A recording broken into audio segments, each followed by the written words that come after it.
আসসালামু আলাইকুম। আমরা এখন একটি কাস্টমার রিভিউ নেব। এটা মূলত ডিসপ্লে চেঞ্জ করছি আমরা। ডিসপ্লেটা একবারে মার্কেটে যে হাই কোয়ালিটি ওটা লাগিয়ে দিয়েছি। এটা মূলত হচ্ছে যে গ্লাস চেঞ্জ। ভাই প্রথম ভয় পাইছে রিক্সের বিষয়।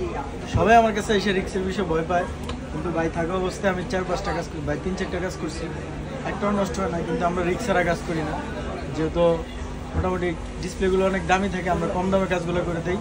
সো এই কারণে রিস্ক নেই। তো ভাই এখন বলবে যে ভাই কী কাজ করাইছে, ভাই আমার সার্ভিসে কি সন্তুষ্ট বা স্যাটিসফাই কিনা। আলহামদুলিল্লাহ, কাজ খুব সুন্দর হয়েছে, ফিনিশিং নিখুঁতভাবেই করছে। প্রথমে বলছিল যে একটু সমস্যা আছে, আমার দিতে হয়েছে, কিন্তু ভয় পাইছিলাম যে হয় কিনা, ডেট হয়ে যায় কিনা, কিন্তু খুব সুন্দর হয়েছে এবং সবাই আসতে পারে। ভাইয়ের ব্যবহার খুবই ভালো, অত্যন্ত ভালো, সবাইকে সেফটি বেস করে, আমাকেও করছে। সবাই ভালো থাকে। ঠিক আছে, আপনি আপনার পয়েন্টে নিয়ে চলে আসুন। নষ্ট হয়েছে কোনো সমস্যা নাই, আমরা তো আছি, ইনশাল্লাহ দেখে দেবো।